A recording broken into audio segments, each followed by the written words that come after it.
podemos ir empezando. Eh,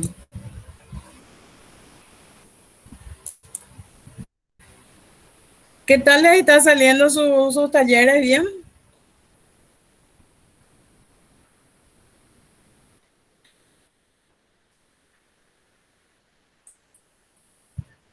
Qué bueno.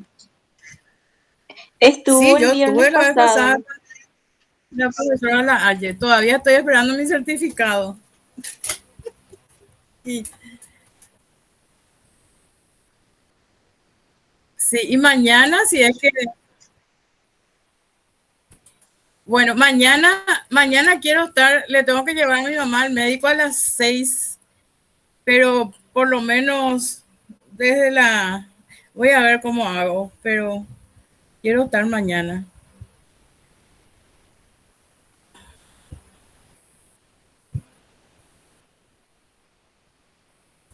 Sí, bueno, chicos, yo estoy conectada ya, pero acá no veo.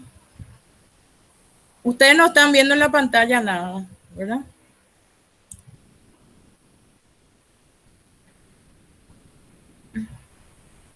Aquí me... Pero qué bueno que les está saliendo bien. Mucha preparación seguramente. Toda la pantalla.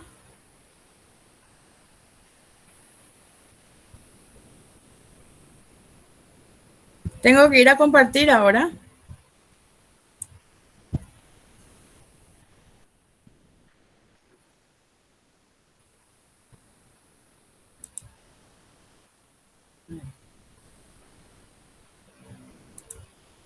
Ahí ya seleccioné la imagen. Ustedes todavía no ven,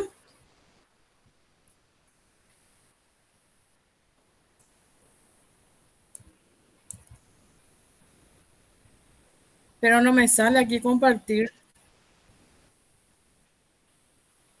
Sí, qué increíble.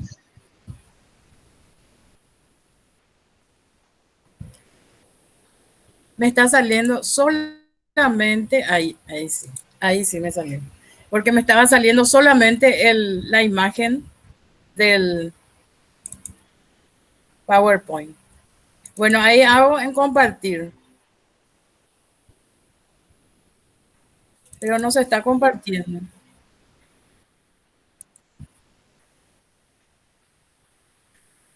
Y sí,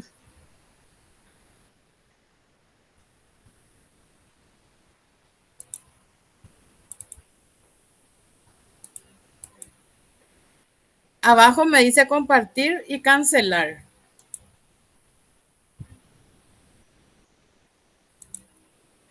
Ahí sí. Bueno, ahí yo les veo todo. Bueno, otra vez la flechita, luego toda tu pantalla. Y bueno, ahí no me, sí, ahí ya sale. Sí,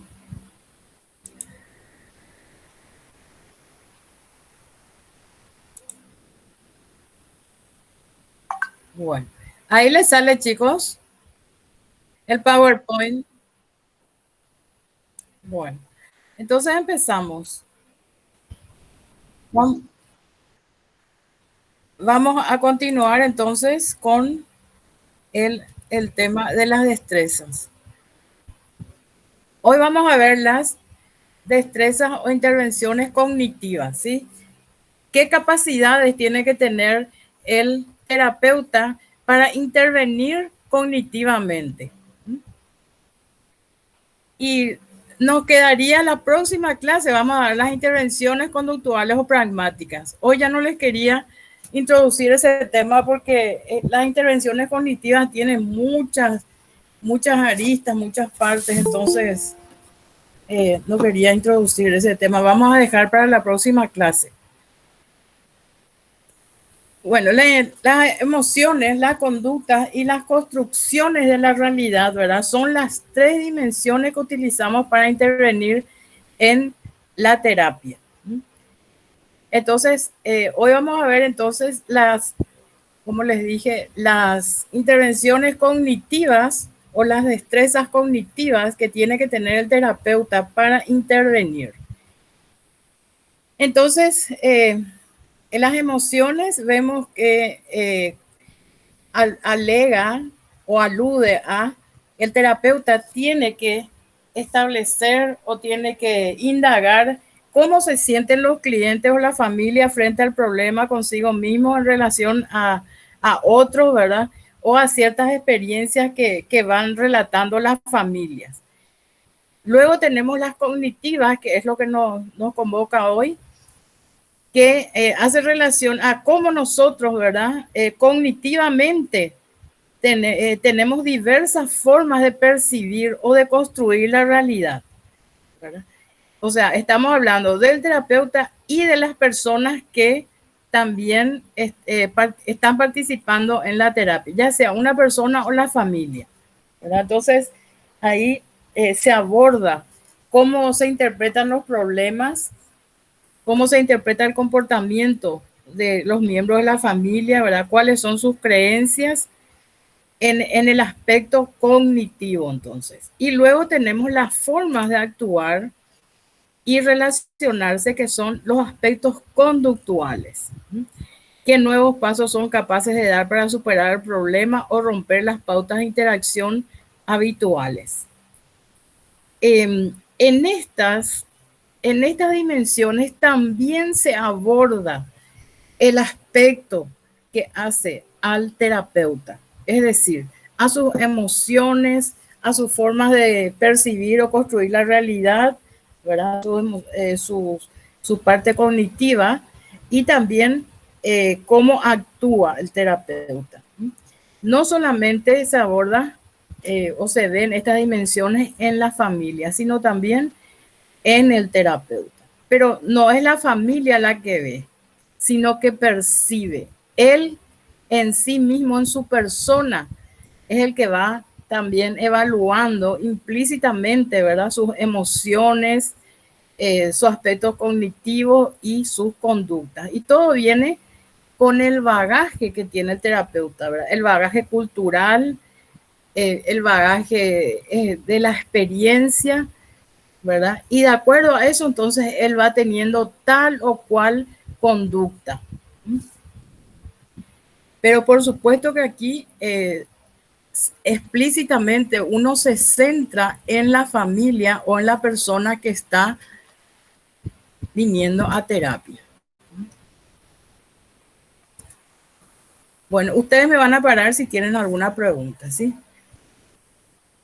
Entonces, los terapeutas, por supuesto, que necesitan desarrollar estos 3 tipos de destrezas, ¿verdad? Y hoy vamos a ver qué técnicas utilizamos o qué métodos como terapeutas. Cuando digo utilizamos es como terapeuta, ¿verdad? Me paro en ese rol de terapeuta.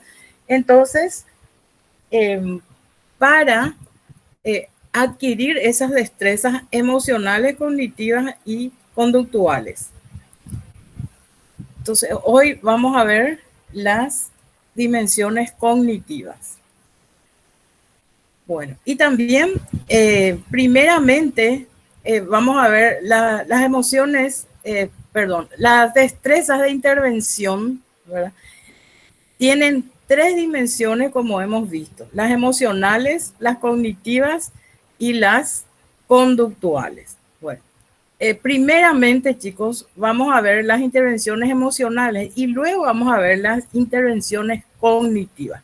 Las que no vamos a ver hoy son las intervenciones conductuales. ¿Por qué? Porque vamos a ver 2 dimensiones primero, ¿sí? Esto entra dentro de las destrezas de intervención que tiene que tener el terapeuta para ejercer como tal. El terapeuta, y tratándose de terapia sistémica, todo el equipo que conforma el rol del terapeuta, ya sean los equipos de apoyo o otros equipos de profesionales que están apoyando, ¿verdad? Por ejemplo, a veces puede haber nutricionistas, psicopedagogos y otros. Bueno, entonces vamos a ver las intervenciones emocionales.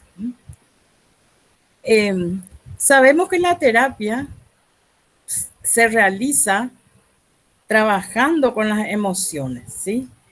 Pero no, como es algo que no es, que las emociones solamente se perciben, no es que se ven. Entonces la gente le da más importancia a la cognición o a las conductas que van apareciendo en la terapia, ¿verdad?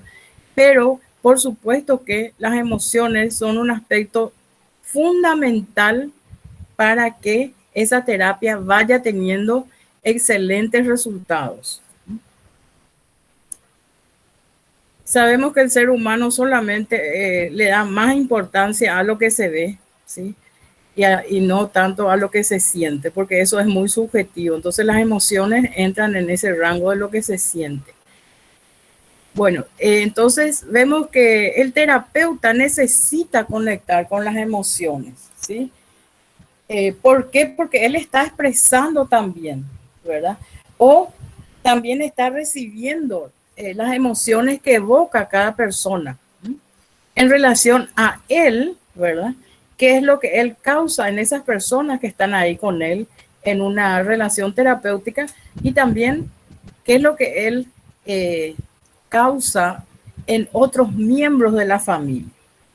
Entonces, el terapeuta debe saber escuchar las palabras claves que utiliza la persona o la familia al describir sus emociones. Por ejemplo, cuando la persona alega que está angustiada, impotente, desilusionada, entonces el terapeuta tiene que captar esas palabras claves durante la indagación, ¿sí? Tiene que observar su lenguaje no verbal. El lenguaje no verbal es inclusive más importante que el lenguaje verbal. Entonces, tiene que observar el lenguaje no verbal, ¿verdad? Llámese postura física, volumen y tono de voz, movimientos, expresión facial, gestos. Acá pone un ejemplo: la respiración contenida y el rostro paralizado al recordar un suceso traumático, ¿verdad? Ahí la persona, el terapeuta se da cuenta que esa persona está muy dolida, ¿verdad? Está muy afectada. Ahí está observando entonces su lenguaje no verbal, el paciente, y este terapeuta se da cuenta de cuánto le afectó ese suceso que está relatando. Y después el cónyuge que titubea o mira para el otro lado, ¿verdad? Y no mira a los ojos cuando le pregunta el terapeuta si le quiere a su pareja, ¿verdad? Entonces es una forma de evasión y de que demuestra que ahí hay ciertas dificultades, ¿no? Bueno, el terapeuta también tiene que aprender a comprobar la congruencia o discrepancia entre la comunicación verbal y no verbal, ¿sí? Por ejemplo, los padres dicen que están dispuestos a hacer la tarea para la casa, pero sus brazos están cruzados y el tono de voz frío. Entonces, no están dispuestos realmente, ¿verdad? Dicen una cosa y actúan de otra manera, sienten otra cosa. Entonces, el terapeuta tiene que captar esas discrepancias. Luego, también comprueba cómo va cambiando esa conducta no verbal a lo largo de la entrevista o de las sesiones. Claro, porque sabemos que todo momento terapéutico es transformador, algunas veces más que otras. Entonces, todo momento terapéutico, la persona durante todo el momento terapéutico se va transformando de acuerdo a cómo van interactuando las personas dentro de este contexto. Por ejemplo, el terapeuta, cuando está de repente está muy triste porque tuvo una dificultad, ¿verdad?, externa, entonces eso se puede percibir, ¿verdad? Sobre todo si ya se conocen. Entonces, reconocen los familiares que hay algo raro con el terapeuta, inclusive le pueden preguntar, te vemos un poco compungido hoy, ¿cómo te sentís? Y eso también, por supuesto, que el terapeuta toma como una muestra de interés hacia su persona, ¿sí? Entonces, todo es transformador durante la terapia, ¿verdad? Entonces, por ejemplo, nos damos cuenta de que en las últimas sesiones la madre ya no se sienta en el borde de la silla con el bolso encima, ¿verdad? Como dispuesta a salir corriendo. O sea, esa señora se está transformando, ¿sí? Se está sintiendo más cómoda durante las sesiones, ¿sí? Luego tenemos que el terapeuta no solamente capta el clima emocional, ¿verdad? Que también, como estábamos diciendo, la familia capta el estado emocional del terapeuta, ¿sí? Es mutuo. Ahí se produce una retroalimentación, ¿sí? Entonces, también el terapeuta modula otra forma ese estado emocional con sus intervenciones, ¿sí? Así como la familia, a través de la intercomunicación o interrelación con el terapeuta, le preguntó si cómo se sentía él, que no se le ve muy bien, entonces ahí produce un cambio en el terapeuta también, ¿verdad? ¿Por qué? Porque se siente más querido y más acogido con esa familia que se dio cuenta que él tenía algunos estados bajoneados, digamos, ¿verdad? Estado emocional bajoneado. Entonces, constantemente se están produciendo transformaciones en las personas que forman parte de ese contexto terapéutico. Entonces, el terapeuta es el principal gestor de la modulación y transformación de ese clima emocional. Y utiliza, por supuesto, estrategias comunicativas, también llamadas terapéuticas, ¿verdad? Y dentro de las terapéuticas están también las técnicas que tiene que utilizar, ¿verdad? Además de las estrategias comunicativas. Por ejemplo, una de las estrategias comunicativas son las preguntas circulares que el terapeuta tiene que abordar con los familiares, ¿verdad? Entonces, a través de las preguntas circulares y a través de las técnicas terapéuticas, entonces este terapeuta va transformando, ¿sí? O va generando un equilibrio en el clima emocional. Esto incluye a veces que el terapeuta tenga que mostrar explícitamente sus emociones. Por ejemplo, la alegría por los cambios conseguidos, por la familia, el desconcierto ante algunos mensajes confusos, ¿verdad? Por supuesto que el terapeuta tiene que decir o alegar que no está entendiendo, ¿verdad? Que los mensajes son confusos, por favor, si me puedes aclarar mejor esta parte, ¿verdad? Entonces, el terapeuta se va expresando. ¿Sí? ¿Qué va expresando? Sus emociones. Y también se va expresando cognitivamente, ¿sí? Por ejemplo, la indignación que siente ante una injusticia sufrida por la familia. El terapeuta ya no es aquel terapeuta individual que tiene que tener una cara de póker y no tiene que expresar sus sentimientos. En la terapia sistémica, sí, el terapeuta tiene que expresar sus emociones. ¿Sí? Por supuesto que de una manera comedida. Por eso es una persona que siguió todos los caminos para llegar a ser un buen profesional, ¿sí? Y utiliza las técnicas asertivamente. No van a ver un terapeuta que se ponga a llorar desconsoladamente, ¿verdad? Sin que pueda contenerse. De repente somos seres humanos y se pueden dar, pero el terapeuta tiene que saber que si se dan esas situaciones, tiene que saber también cómo salir de esas situaciones inmediatamente, ¿verdad? ¿Que nos podemos desbordar? Claro que nos podemos desbordar, sobre todo cuando estamos viviendo situaciones delicadas en nuestro ámbito más cercano, ¿verdad? Somos seres humanos, como cualquiera, ¿verdad? El único aspecto que nos diferencia son las técnicas que aprendimos, ¿verdad? Para guiar a esas personas que acuden a nosotros a tratar de solucionar los problemas, las dificultades que les aquejan, ¿verdad? Pero somos seres humanos como todos.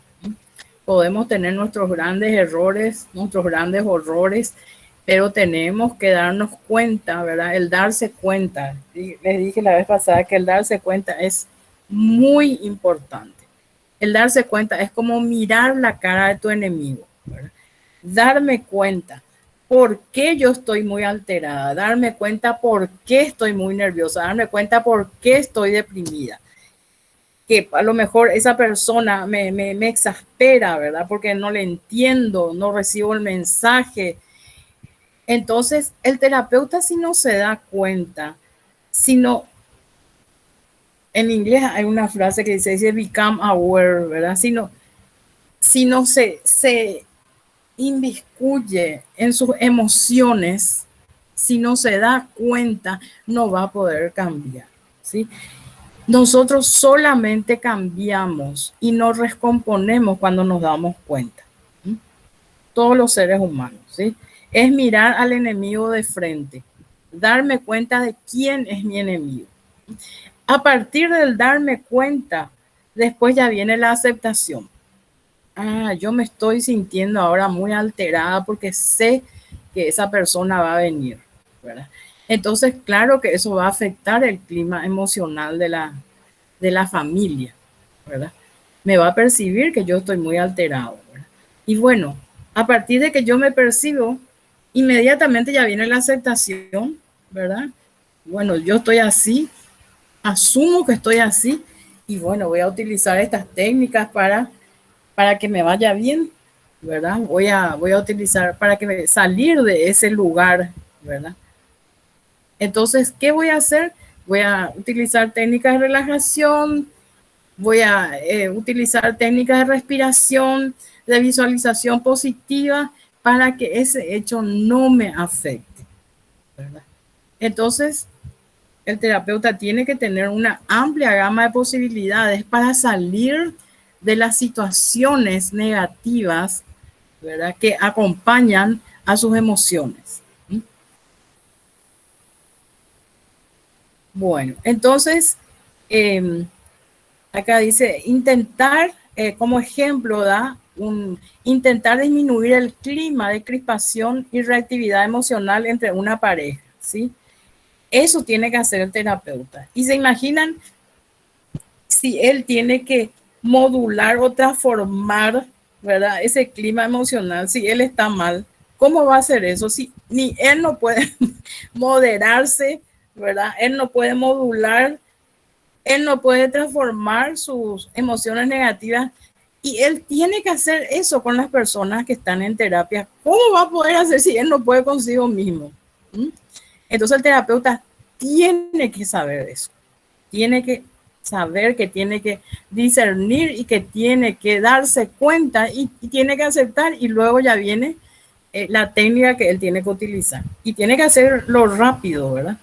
Porque le están esperando esas personas. Bueno, luego tenemos, pero un buen terapeuta sí sabe hacerlo rápido.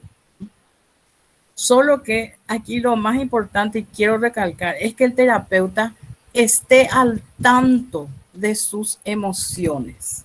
Eso quiere decir el become aware, ¿verdad? El estar pendiente de sus emociones. ¿Por qué? Porque es la única manera que él se va a dar cuenta de qué está mal. Se va a dar cuenta de que así no puede entrar a formar parte de ese contexto terapéutico, ¿verdad? Bueno, entonces al dar una tarea a la familia, quizá prefiera crear un clima de expectación o sorpresa. ¿Mm? Claro, porque él tiene, mismo que él tiene que utilizar las técnicas para que la familia se vaya transformando. ¿Mm? Y eso es sesión tras sesión, ¿sí? No es que, así como la evaluación también se da en la mayoría de las sesiones terapéuticas, ¿verdad? Igual que la transformación. No es que en la última sesión se da, o las primeras sesiones se dan, las primeras sesiones solamente se dan las evaluaciones y después en las últimas sesiones se da la transformación. No, eso se da desde la primera sesión. Están las evaluaciones, claro, que están las evaluaciones explícitas donde uno toma unos test, ¿verdad? Bueno, esas son evaluaciones explícitas, pero están las evaluaciones implícitas que estamos viendo aquí, ¿verdad? Que el terapeuta tiene que darse cuenta del lenguaje no verbal de la familia. Eso es un aspecto de evaluación, de cuál es el clima emocional que está reinando, ¿verdad? Entonces, hasta la última sesión se da esa evaluación. Y la transformación del clima emocional no solamente, repito, se da en la última sesión, ¿sí? Se va dando en todas las sesiones, desde la primera sesión. Ustedes se van a dar cuenta a veces que una persona, por ejemplo, sale mal de la terapia. Ya está terminando y uno le ve realmente muy depresivo todavía, muy bajoneado le ve, ¿verdad? A esa persona. Entonces tiene que tratar de utilizar también ciertas técnicas para cerrar la sesión, para que esa persona se sienta mejor antes de irse, o esa familia. ¿Cómo? Y ahí tenemos muchas técnicas, ¿verdad? Aquí vamos a ver las técnicas cognitivas tienen, las dimensiones cognitivas tienen muchas técnicas. Por ejemplo, al hablar, ¿verdad? Al hacer, vamos a ver el mensaje final, ¿verdad? El mensaje final es muy parecido a lo que en las técnicas del resumen vimos, que es el resumen. En la técnica del reflejo, el aspecto del resumen es muy parecido al mensaje final en terapia sistémica, ¿verdad? Que consiste en que el terapeuta repite los puntos más importantes que se dijo en terapia, que se abordó. Entonces, luego es como para hacer un cierre, ¿verdad? Y luego también le da posibilidad al paciente a que haga algunas intervenciones en el sentido de que puede decir, esto yo no te dije así, entendiste asado, ¿verdad? Bueno, entonces el terapeuta le vuelve a reformular en base a lo que le está diciendo el paciente, ¿verdad? Y porque el terapeuta también puede tener lagunas mentales, ¿sí? Y también podemos entender aspectos que no son. Justamente por eso también se hace de esa manera un cierre, una reformulación, un resumen de los aspectos más importantes de la terapia. Entonces, también vemos que aquí, por ejemplo, al dar la tarea, ¿verdad? El terapeuta quiera crear, ¿verdad? Tenga esa estrategia, ¿verdad? Que quiera crear un clima de expectación o sorpresa, ¿verdad? El equipo, como ejemplo, dice, el equipo va a diseñar una tarea especial para ustedes, pero antes quiero saber si están dispuestos a asumir ese reto. Sí, entonces ahí la familia está expectante. O también el terapeuta puede darle la solemnidad de un compromiso que se marca con un apretón de mano, un documento escrito que recoge los cambios a realizarse para cada miembro de la familia. Y cuando se trata con niños, se utilizan tareas también o elementos simbólicos. ¿Para qué? Para crear un clima lúdico, un clima de juego, un clima más divertido, más ameno, ¿sí? Y bueno, hay muchas tareas o elementos simbólicos que se utilizan también cuando se trabaja con los niños. Y muchas veces también con los adultos se debe trabajar con esos elementos simbólicos. Muchas veces los adultos reaccionan de una manera muy positiva ante el juego, por ejemplo, si se les hace jugar, ¿verdad? Por supuesto que no con muñequitos como se hace con los niños, ni con juguetes que son aptos para los niños, ¿verdad? Sino con otros, por ejemplo, juegos, dinámicas grupales, ¿verdad? En ese aspecto. Y bueno, otras veces también el terapeuta utiliza el sentido del humor, ¿verdad? puede fomentar la ilusión y motivación para el cambio. Puede también fomentar un espíritu de aventura, ¿verdad? Para explorar terrenos poco conocidos o la conexión emocional más profunda para hablar de deseos, necesidades y deudas pendientes de esa familia. Entonces ahí va transformándose ese clima emocional. También se utilizan las técnicas psicodramáticas como eh, intervenciones o técnicas en donde se trabaja el cuerpo, ¿sí? El movimiento corporal, ¿verdad? O los canales no verbales, por ejemplo, dibujo que estuvimos viendo, ¿verdad? El juego, ¿verdad? Entonces, eso hace que las emociones broten, ¿sí? Son muy adecuadas para evocar las emociones. Todas estas intervenciones con las cuales trabajamos con el cuerpo. Y en terapia sistémica hay una técnica que se llama la escultura familiar. Entonces, los vínculos entre los miembros de la familia se representan de forma metafórica. Entonces, uno de los miembros de la familia o todos ellos, ¿verdad? Por turno, hacen de escultores. Entonces el terapeuta le dice, bueno, ahora va a pasar fulano que va a ser nuestro escultor en este momento.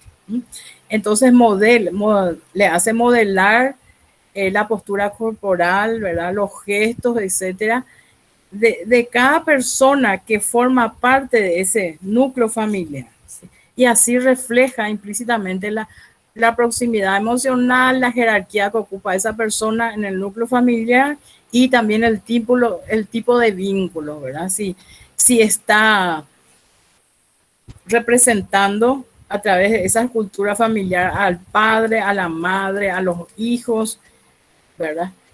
Y todo esto se hace solamente con el lenguaje corporal, sin emitir palabras.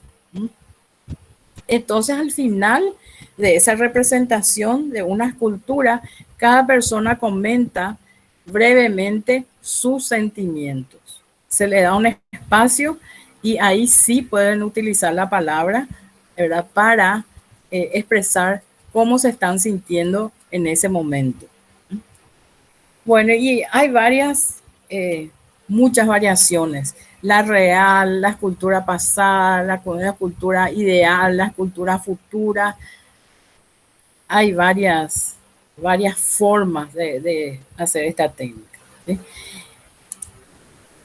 Bueno, luego tenemos también las técnicas para enfocarnos en lo vivencial, como el diálogo con la silla vacía, que representa a una persona que está ausente. Se le pone al paciente frente a una silla vacía y en esa silla vacía el paciente le coloca a una persona, ¿verdad? Que, por ejemplo, ya falleció. Vamos a suponer que su padre haya fallecido y esta persona tiene que solucionar algunos conflictos con su papá. Antes de irse no solucionó y eso le está afectando. Entonces, le coloca hipotéticamente en la silla, siente que su papá está sentado en esa silla. Y bueno, y ahí empieza un diálogo entre el papá ya fallecido y el paciente. Y el cambio de roles, ¿verdad? Que una persona, por ejemplo, eh, va a proyectarse en el rol que cumple su esposa, por ejemplo, ¿verdad? Y puede dramatizar eso. O puede comentar, ¿verdad? Yo estoy limpiando la casa y veo que mi hijo llora y tengo que planchar. Eso está diciendo el esposo. Está cambiando, se está poniendo en el rol de la esposa y está expresando. Y el terapeuta le va haciendo las preguntas pertinentes. Le dice, ¿cómo te sentís? Y siento que nadie valora mi trabajo, ¿verdad? Que tengo mucho trabajo y nadie valora, que no tengo tiempo de descanso, que mi esposo viene y ni siquiera me mira, ¿verdad? Viene cansado, pero tampoco yo puedo expresar mi día, ¿verdad? Puedo comentar cómo estuvo mi día porque él viene cansado y es el esposo el que está hablando, cambiando de roles, ¿sí? Luego tenemos las intervenciones cognitivas. Entonces, estas intervenciones implican un cambio en la forma en que la persona o la familia expresan y dan sentido a su historia y a su situación actual. Porque lo hacen cognitivamente, ¿verdad? Están contando una narrativa, están haciendo una narrativa, ¿verdad? Están contando una historia, ¿verdad? Que para ellos tiene sentido. ¿Y cuál es la situación actual por la cual ellos están en ese momento en terapia? A eso hace referencia entonces la narrativa. Y por supuesto, esto está dentro de la transformación. El cambio en la narrativa está dentro de la transformación emocional que implica el someterse a una terapia. Dada que estas narrativas organizan, mantienen, sostienen y justifican, ¿verdad?, los problemas que vienen en forma de conflictos o síntomas, cualquier cambio importante en las historias dominantes afectará la manera en que se conciben, se perciben, se describen, se explican, juzgan y representan los problemas, según Slosky. Entonces, por supuesto que, ¿qué es lo que hace que esa familia vaya transformándose o vaya cambiando ese clima emocional? Lo que van diciendo, lo que van diciendo, lo que van narrando. Y el terapeuta ayuda a esa narración a través de las preguntas circulares y a través de las técnicas que utiliza. Entonces, a través de la conversación terapéutica se posibilita el cambio de las conductas. Se construye una historia diferente que brinda a la familia a través de ese cambio emocional, ¿verdad? Nuevas posibilidades de percibir, de sentir, de actuar, que proporcionan nuevas soluciones al conflicto planteado. Claro, cuando una persona se va transformando a través de, en este caso, de las preguntas o del actual del actuar del terapeuta, por supuesto que esa persona va solucionando ciertos aspectos, ¿verdad? Es como esa figura que les quería poner, pero ya no les puse, que ustedes habrán visto muchas veces, sobre todo los que tienen Facebook, que el terapeuta va arreglando la madeja de hilo que sale de la cabeza del paciente, ¿verdad? El paciente en ese momento, por supuesto que está todo enredado, ¿verdad? Tiene pensamientos muy confusos. Entonces, ¿qué hace el terapeuta? Él es el que va arreglando esos pensamientos de acuerdo a sus intervenciones. Bueno, vamos a ver las dimensiones de la narrativa familiar que explora el terapeuta. Entonces, explora el tiempo, el espacio, la dimensión causal. En el tiempo, con respecto a esta dimensión temporal, entonces por supuesto que explora cuándo empezó el problema, qué variaciones se han producido, cómo se percibe el futuro, el espacio, en qué contexto, en qué circunstancias se da con mayor o menor intensidad esta problemática, ¿verdad?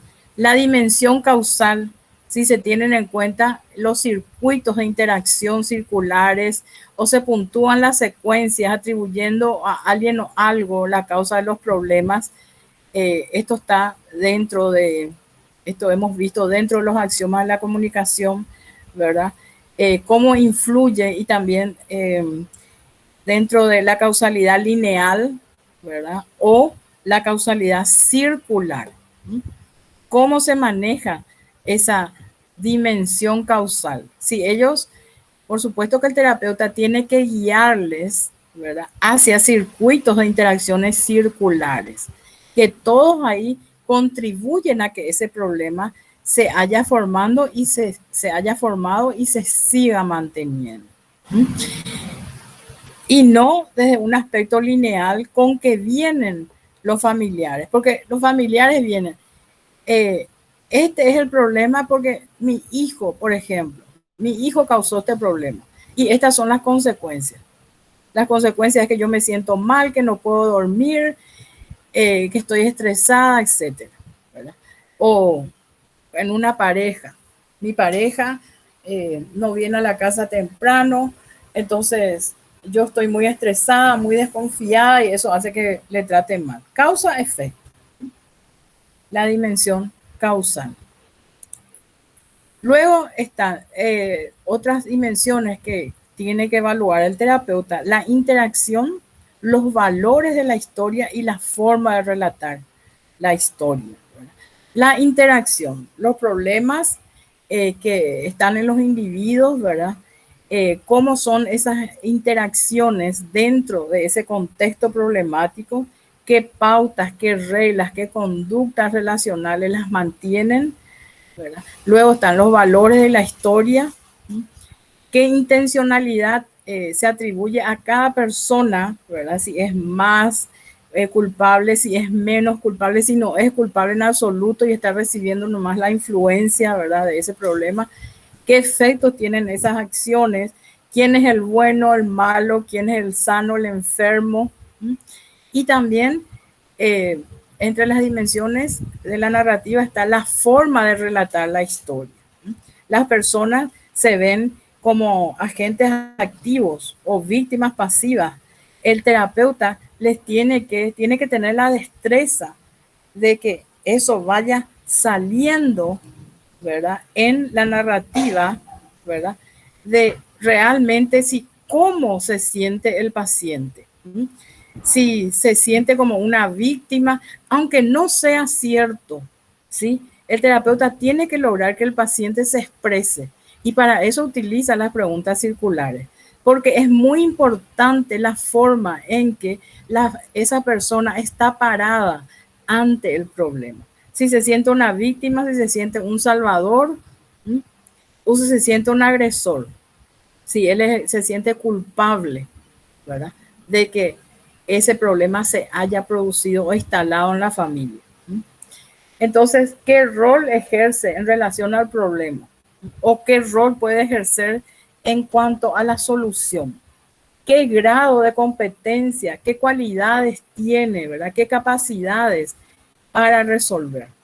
Todo eso el terapeuta tiene que indagar.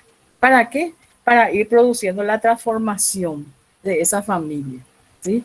Y para que vaya, el problema vaya desapareciendo.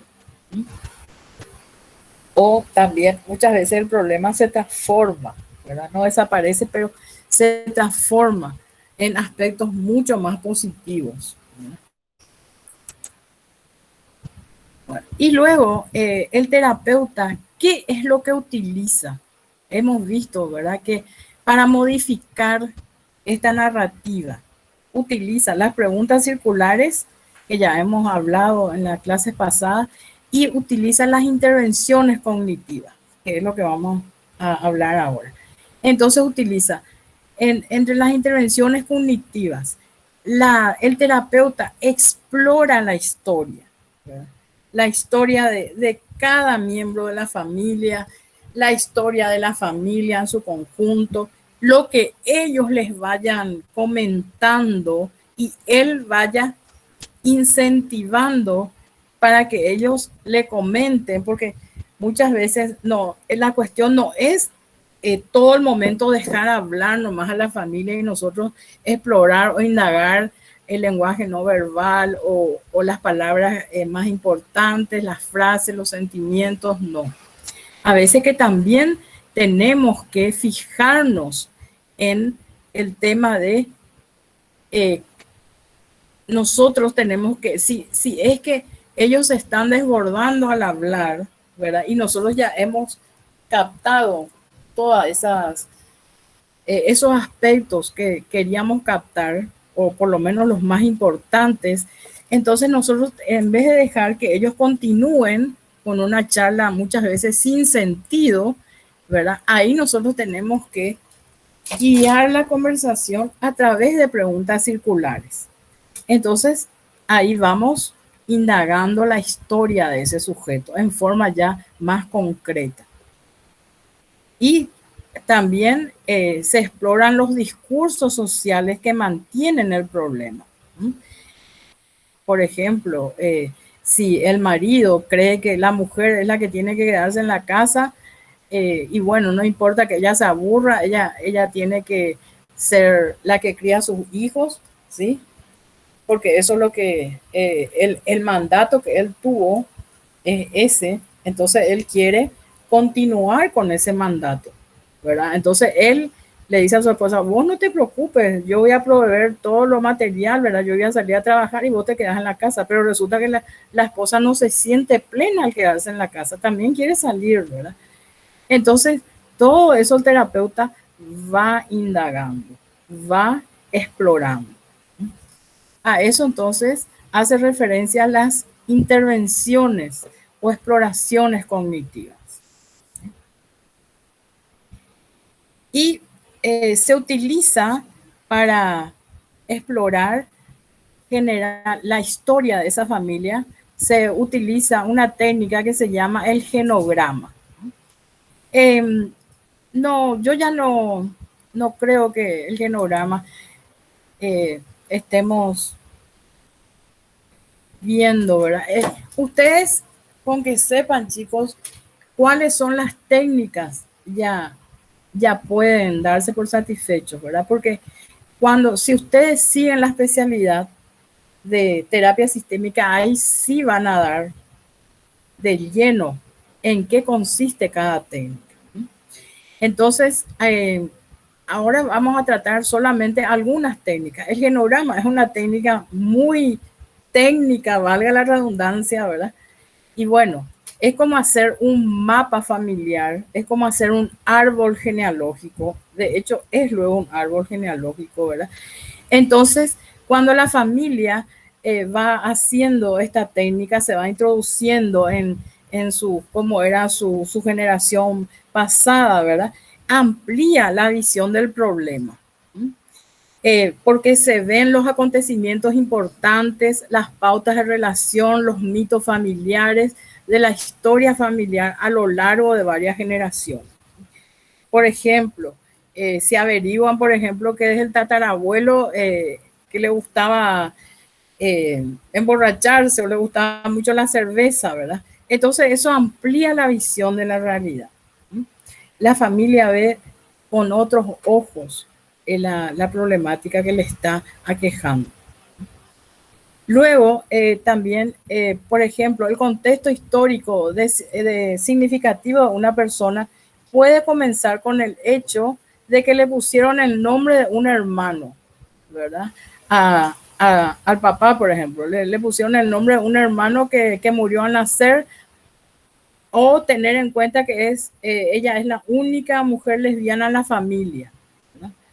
Entonces, eso cambia realmente la visión de la realidad.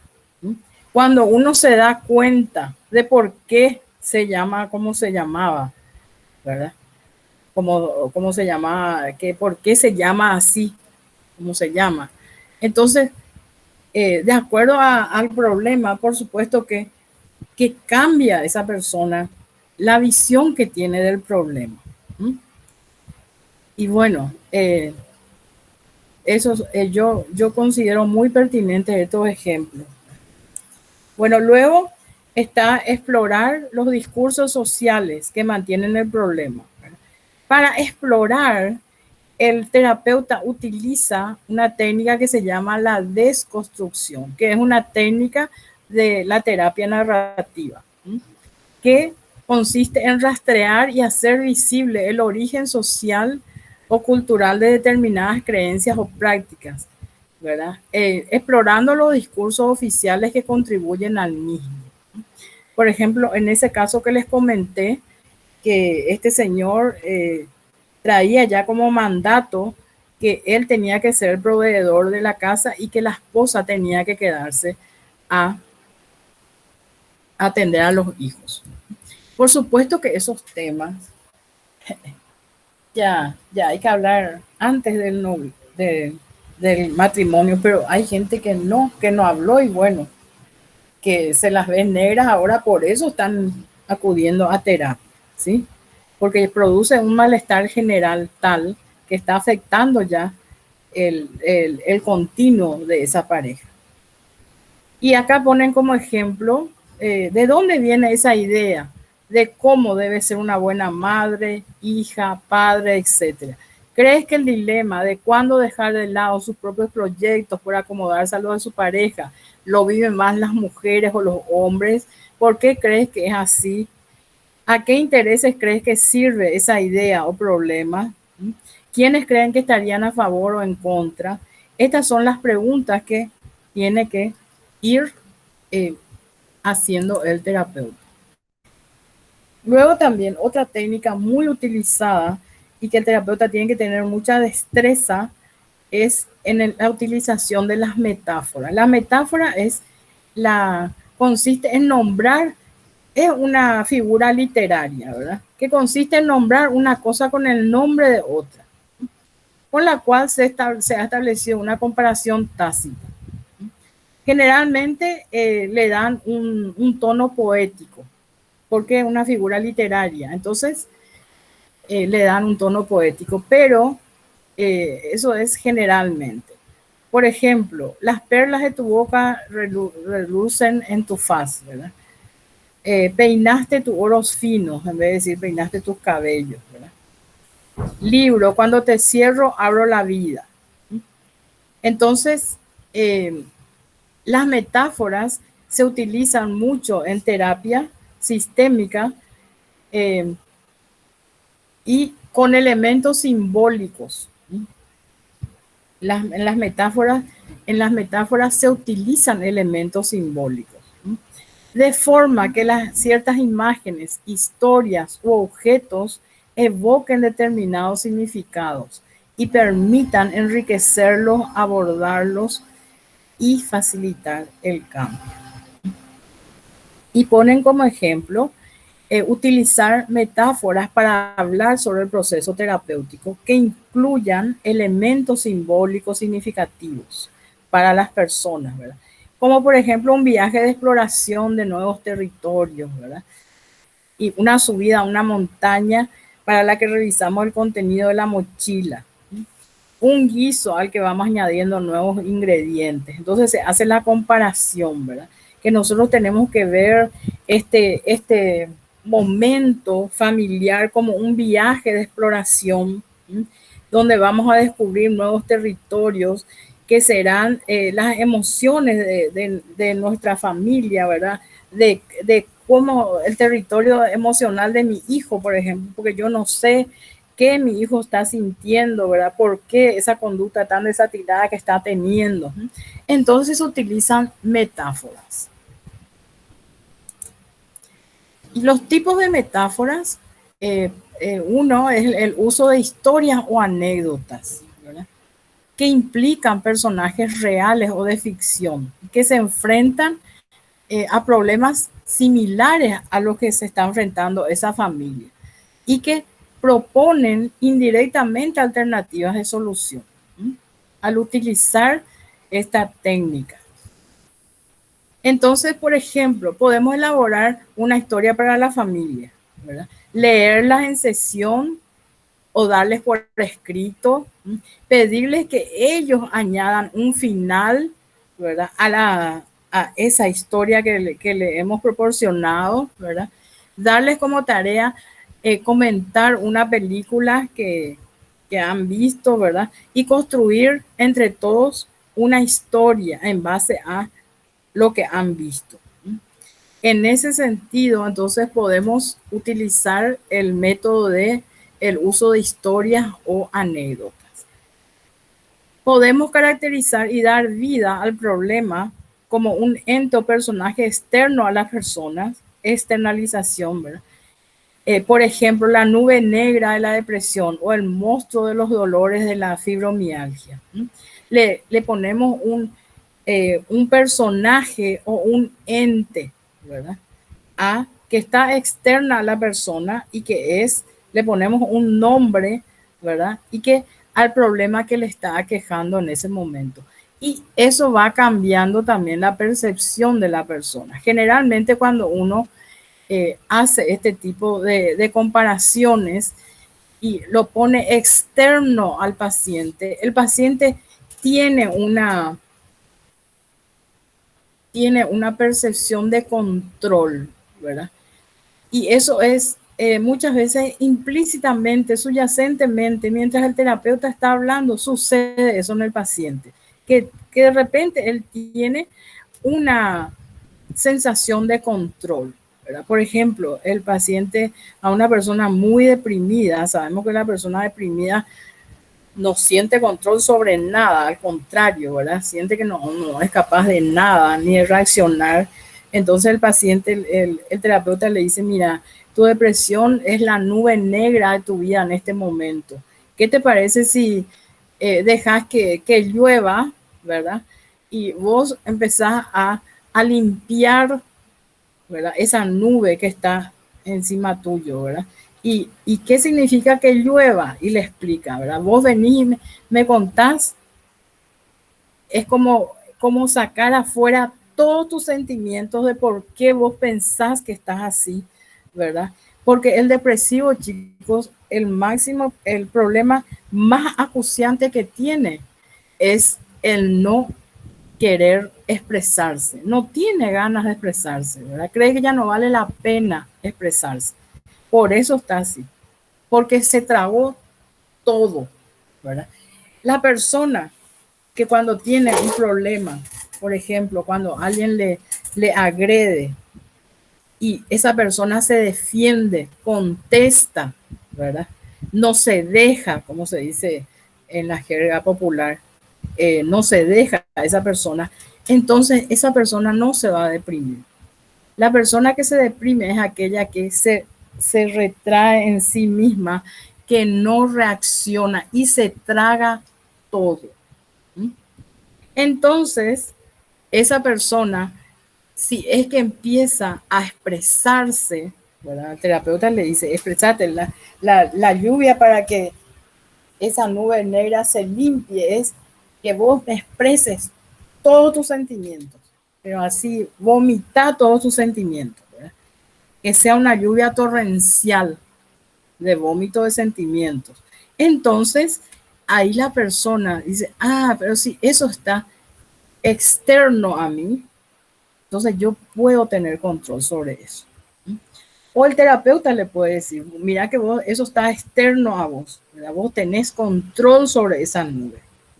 Tenés control para que esa lluvia sea torrencial realmente, ¿verdad? Entonces se va produciendo una sensación de control en el paciente que está deprimido y no tiene ganas de nada, ¿verdad? La depresión es algo muy terrible. Bueno, el terapeuta también utiliza pequeñas metáforas o analogías. ¿Verdad? Analogía son las semejanzas, ¿sí? Para subrayar algo o recordarlo de manera más intuitiva, como también se llama la técnica del piloto automático. Es una técnica metafórica. Esto consiste en que se pone en marcha y le lleva a reaccionar, ¿verdad? Al paciente de forma estereotipada o la alarma que se enciende ante ciertas situaciones amenazantes. Esto tenemos las personas, muchas personas sabemos que pasamos por esto, ¿verdad? Que una persona, por ejemplo, cuando una persona escucha tiros, ¿verdad? Todas las personas reaccionamos de manera estereotipada, quiere decir que de alguna manera reaccionamos igual, ¿verdad? Se nos empieza nos empieza a latir el corazón y tenemos miedo y queremos alejarnos del lugar, ¿sí? A eso hace referencia, ¿sí? Entonces, el terapeuta utiliza esas pequeñas analogías para, para prender el piloto automático, para encender, ¿verdad?, ese piloto del paciente. Y por supuesto que a las personas que están otra vez, volviendo al tema de la persona que está depresiva, eso le inyecta una energía. El reaccionar ya le inyecta una energía. ¿Por qué? Porque el depresivo ni siquiera reacciona. Es un ser inerte. Bueno, y tenemos un caso que alega que en una familia preocupada ante la inminente operación de la madre de un tumor cerebral y en la que los hijos presentaban problemas de conducta, se utilizó la metáfora de una casa donde uno de los pilares que hasta ahora había aguantado tormentas y lluvias torrenciales se estaba agrietando y tenía que ser reforzado para seguir manteniendo la casa firme y que resistiera de nuevo al paso del tiempo. Ese pilar representaba la madre, que era el sostén familiar.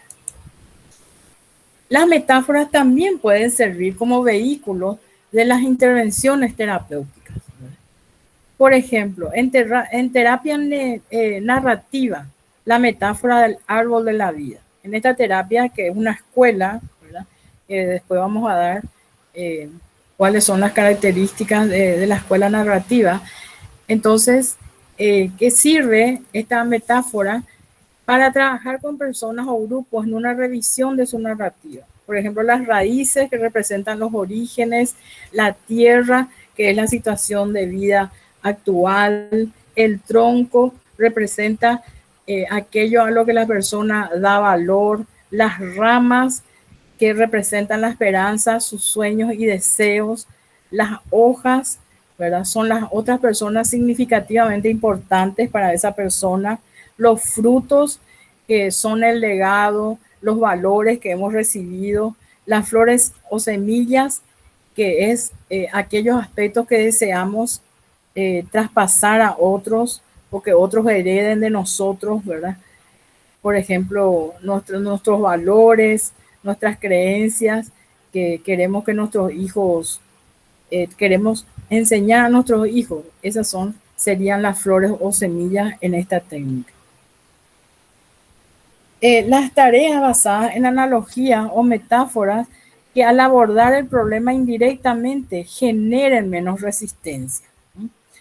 También entonces se prescriben tareas basadas en estas analogías. ¿Para qué? Para generar menos resistencia en los pacientes. Ejemplo, Haley relata el caso de una madre que era incapaz de controlar la conducta de su hijo preadolescente. Entonces pensaba enviarlo a un campamento militar. El terapeuta aprovechó esta idea de la madre para proponerle que debía empezar ya a preparar a su hijo para la dura disciplina del campamento. Ella sería el sargento que instruiría al soldado a levantarse a golpe de silbato, ¿verdad? Ella tenía que tener un silbato y al tocar el silbato su hijo tenía que levantarse según un horario y así establecer ciertas rutinas, ¿sí? Y eso produce realmente, como es un juego y los adultos tenemos mucho de niños bien guardados dentro, ¿verdad? Entonces, eso genera menos resistencia. El sentido del humor también genera menos resistencia. Luego tenemos las técnicas de redefinición y reencuadre. Y la técnica de la redefinición consiste en modificar la manera en que la familia interpreta el síntoma.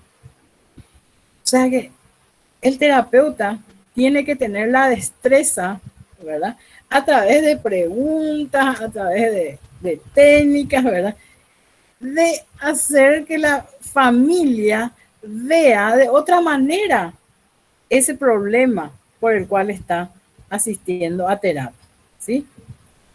Tiene como finalidad cambiar la definición de un problema para que se vuelva solucionable o más fácil de abordar.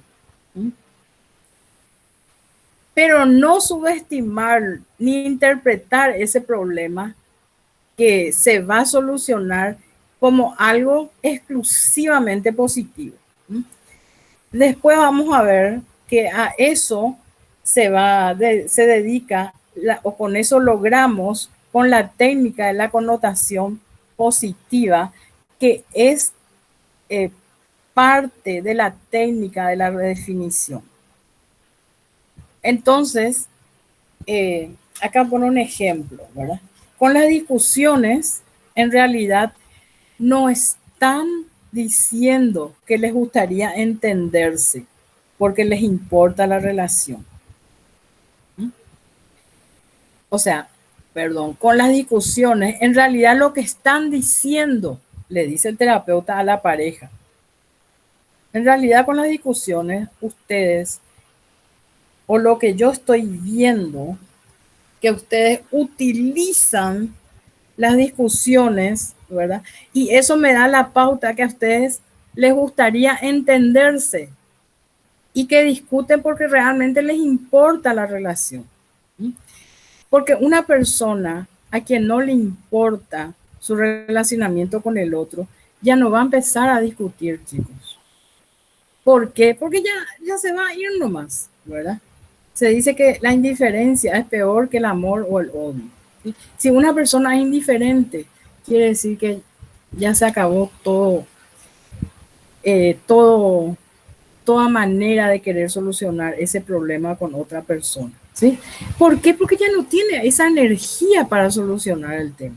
Ya no le importa, ya le es indiferente. Sin embargo, si tiene esa pasión del amor o del odio, ¿verdad? Esa persona se pone a discutir con el otro. Y cuando está discutiendo, quiere decir que hay todavía posibilidad. Está esa energía de querer cambiar esa relación. Bueno, esto es lo que le quiso decir el terapeuta a esa pareja, ¿verdad? Le hizo una redefinición de la situación, del síntoma, del problema. ¿Por qué? Porque les dijo que él se da cuenta que esas discusiones realmente lo que están, la connotación que tienen las discusiones es que ellos pueden solucionar sus problemas, porque hay ahí un sentimiento todavía, ¿verdad?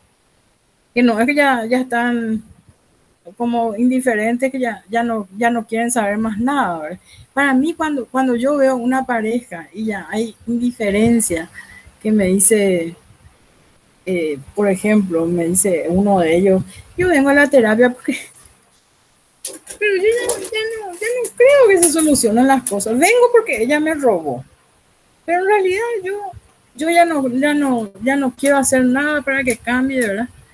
Ya, ya declaro, quiero tirar la toalla, ¿verdad? Entonces yo ya sé que hay pocas posibilidades. Sin embargo, si viene y me despotrica contra las cosas, ¿verdad? Ay, ella luego es una bruja y qué sé yo, y una chismosa. Bueno, ahí yo digo que está esa energía de querer cambiar. Entonces ahí sí hay muchas posibilidades de arreglar esa pareja. A veces, de una forma provocadora, se proponen significados alternativos incompatibles con la visión del paciente, ¿verdad? O sea que el terapeuta tiene que ser también muy habilidoso y a veces que tiene que ser provocador. Ejemplo, a un hijo que se niega a hablar, ¿verdad? En presencia, por supuesto, de su padre también, le dice el terapeuta, tu silencio en sesión es una muestra de tu confianza total en que tus padres van a exponer las cosas tal como son. Entonces, por supuesto que esas palabras va a crear una transformación en ese hijo, ¿verdad? Y en esos padres que están ahí. Entonces, el terapeuta lleva esa manifestación y lo formula como una confianza total, ¿verdad? De que sus padres van a hacer las cosas que tienen que hacer o van a decirlas como son, ¿verdad? Esas son estrategias de redefinición. Y luego, como les dije, la redefinición de la connotación positiva, que consiste en redefinir una problemática familiar, pero en términos positivos, con el fin de resaltar los recursos de la propia familia, ¿verdad? Supone atribuir un significado positivo a la conducta problemática o síntoma, así como al contexto relacional donde adquiere su funcionalidad. Ejemplo, gracias a que ustedes discuten constantemente, han podido venir a terapia a solucionar vuestros problemas. O sea, el terapeuta verbaliza una situación positiva, ¿verdad?, por la cual ellos decidieron acudir a terapia. Esa es la connotación positiva. Y reencuadrar hace alusión a cambiar el marco conceptual o emocional en el cual se experimenta una situación, al modificar el punto de observación y el significado atribuido a la situación, cambiamos o recodificamos la realidad según Nardone y Waslawick. La técnica del reencuadre, entonces, que es una de las más utilizadas en terapia sistémica, consiste en que el terapeuta propone nuevas interpretaciones de determinadas conductas o situaciones para abrir nuevas posibilidades de, de situación, de actuación para la familia. En la técnica de reencuadre se pretende, con esta técnica, detectar las secuencias disfuncionales y buscar nuevos significados o vinculaciones posibles. Por ejemplo, el terapeuta que le dice a la pareja, desde fuera veo que son una pareja que se quieren mucho, pero como discuten tanto, no se pueden demostrar. Claro, él está viendo ya que se quieren mucho justamente porque discuten, pero la pareja cree que discuten y que no se dan cuenta de que se quieren mucho porque discuten mucho, entonces ellos creen que no se quieren mucho, entonces la terapeuta les dice que ustedes se quieren, justamente lo que discuten a mí me da la pauta de que se quieren, pero la demostración es la que está fallando, no saben demostrarse el amor que se tiene. Y las redefiniciones o encuadres no son en sí mismos, ¿verdad?, verdaderos o correctos, sino que son más o menos útiles de acuerdo a la situación y de acuerdo también a cómo lo plantea el terapeuta. Muchas veces un terapeuta inexperto muchas veces las hierra, pero ahí lo que se ve es no si son verdaderos o correctos, sino que si pueden ser útiles ante esa situación. Y acá pone un caso de Samuel, que es el mayor de dos hermanos de 10 y 7 años. Sus papás se divorciaron hace un año y el papá se fue a vivir a casa de los abuelos paternos. Desde entonces Samuel tiene muchas rabietas y solo puede calmarse con el papá en casa. A él le molestó mucho que su papá se haya ido de la casa, lo que hace que el papá pase muchas horas en el hogar y que los padres compartan más momentos juntos a la hora de bañar a los hijos o darles la cena. Claro, porque el papá tiene que estar mucho tiempo en la casa porque su hijo le reclama, por más que ya no viva ahí. Entonces el terapeuta utiliza, ¿verdad?, o connota positivamente la conducta de Samuel. Utiliza la connotación positiva.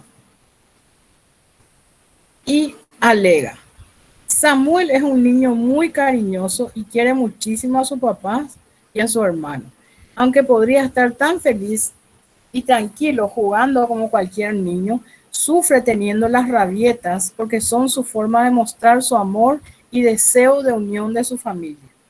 Por su parte, los padres, temerosos, ¿verdad?, de que al haberse divorciado sus hijos ya no se sientan queridos, a ser tan gustosos de esta forma de seguir como antes, renunciando a continuar adelante con sus vidas.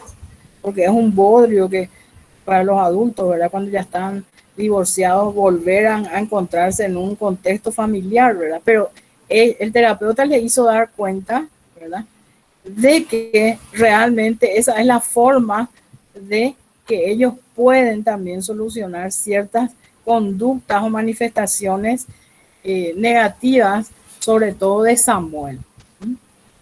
Y por supuesto que se van a sentir también menos culpables de que de repente sus hijos no se sientan queridos, ¿verdad?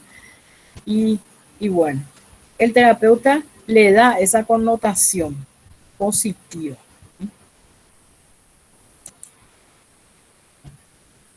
Hay otra técnica que se llama mensajes del equipo.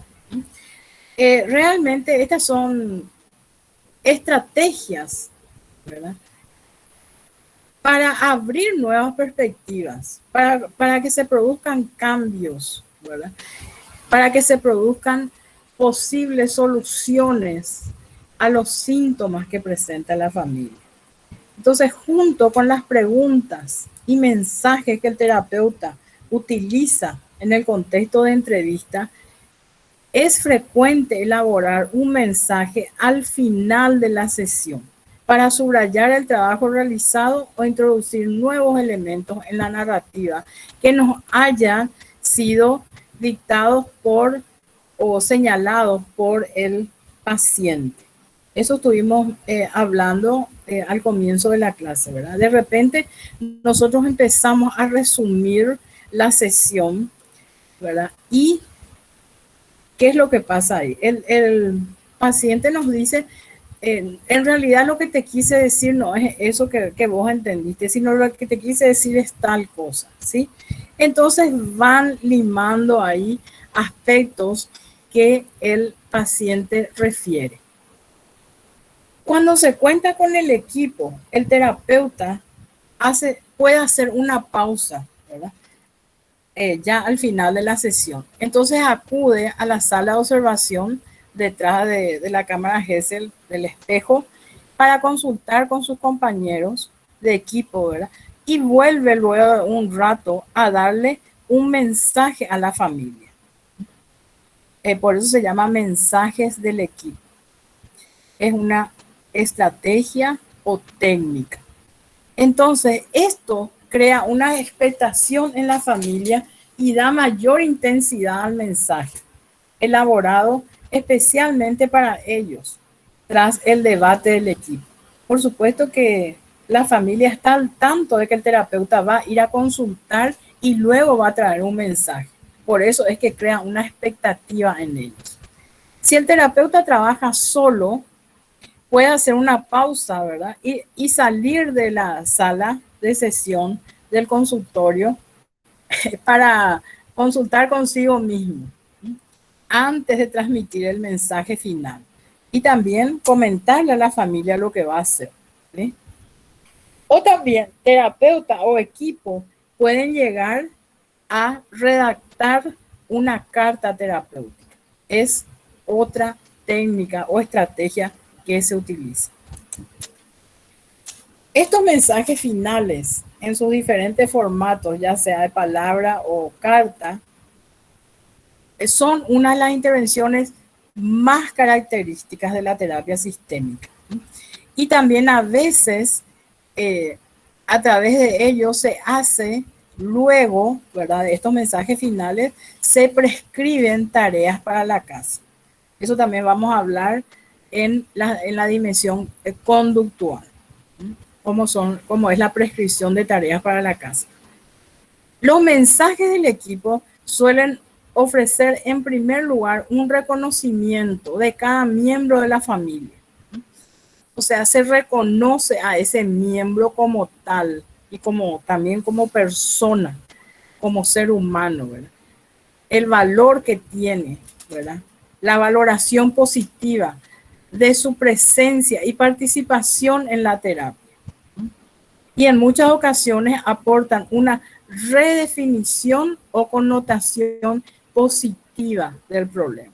Esto es muy importante, chicos, porque hay miembros de la familia que no quieren ir a terapia porque creen que su presencia no es importante y significativa para solucionar ese problema. Y con estos mensajes que el terapeuta o el equipo suelen dar, ahí la persona se da cuenta de por qué es importante o necesaria su presencia en la terapia familiar. Ejemplo, dice el terapeuta alega, tu fracaso es tu forma de seguir protegiendo a tu hermano y no despertar su envidia. Si llegases a ser mejor que él, quizá se cuestionaría tu lealtad a la familia. Entonces, es un mensaje que tiene una connotación positiva, que el terapeuta le da una redefinición, una nueva forma de ver, pero que tiene una connotación positiva. A veces se prescribe la continuidad de la situación actual en los mensajes paradójicos, cuando se considera que en ese momento prevalece la fuerza de la estabilidad emocional. O sea que el terapeuta da tareas, ¿verdad? Con mensajes paradójicos, ¿verdad? Para mantener esa estabilidad familiar.